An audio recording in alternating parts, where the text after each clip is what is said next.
नमस्कार। आज हम गायत्री मंत्र की महिमा के बारे में थोड़ा सा समझने की कोशिश करेंगे। देखिए, संसार में जो भी अवस्थाएं या प्रारूप होते हैं या प्रकार होते हैं, उस परिवर्तनशील क्रिया के, वो भी कहीं ना कहीं किसी गैर परिवर्तनशील या गैर परिवर्तनीय बल या फोर्स का हिस्सा है। ऐसे ही अगर हम किसी सीमित बल की बात करें, वो भी कहीं ना कहीं किसी अनंत बल का हिस्सा है। यानी कि इस सृष्टि को या संपूर्ण सृष्टि को कोई ना कोई एक फोर्स है जो चला रही है, जिसको ब्रह्म कहते हैं। या कोई एक ऐसी फोर्स है, कोई एक ऐसी एनर्जी है जिसको कुछ लोग भगवान, इष्ट, ईश्वर डिफरेंट नेम्स देते हैं। कुछ ऐसी एनर्जी है जो इस संपूर्ण सृष्टि को चला रही है। कुछ ना कुछ रूल्स हैं जिसको फॉलो करते हुए चीज़ें आगे बढ़ रही हैं। उसी तरह से अगर सृष्टि में कोई भी चीज़ होती है, कोई भी अगर उथल पुथल होती है, कोई भी परफेक्ट चेंजेस होते हैं, तो वो किसी न किसी नियम के अधीन होते हैं। उसी तरह से संसार में जितने भी मंत्र होते हैं, स्पेशली सनातन धर्म की अगर बात करें, तो उसका मूल की बात कहें, रूट्स की बात कहें, उपज की बात कहें, निचोड़ की बात कहें, प्रभाव की बात करें, वो गायत्री ही है। और ये अपने आप में अगर आप गायत्री मंत्र करते हैं तो देवत्व या दिव्यता लाती है। अब बात करते हैं देवत्व, दिव्यता या डिविनिटी क्या होती है।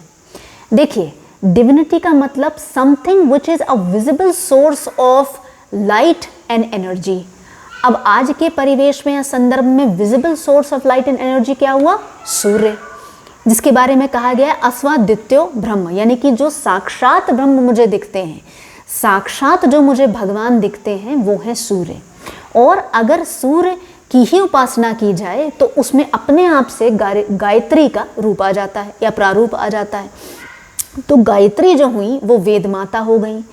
गायत्री मंत्र के उच्चारण से आपकी ऊर्जा अधिक होती है, आप ऊर्जावान होते हैं, आपके अंदर दिव्यता आती है, आपकी एनर्जी, प्रभा, ब्रिलियंसी, ब्राइटनेस, रेडियंसी बढ़ती है।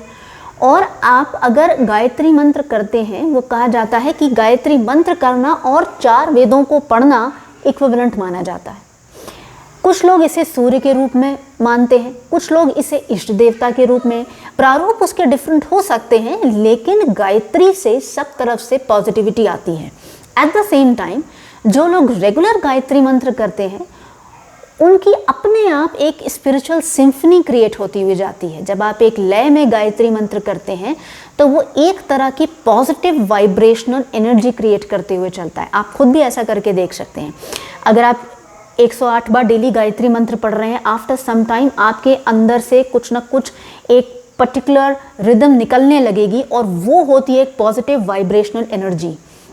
अब ये जो मैं पॉजिटिव वाइब्रेशनल एनर्जी कह रही हूँ, यही सर्वभूत, सर्वज्ञानी, सर्वशक्तिमान, यही परमात्मा है। यही इस जो शक्ति है, इस परमात्मा को, इष्ट को, ब्रह्म को संबोधित करते हुए चलती है। साथ ही साथ अगर हम बात करें कि गायत्री क्या कर सकती है, गायत्री के बेनिफिट्स तो हंड्रेड्स हैं, लेकिन एक एक करके हम इसको कवर करेंगे।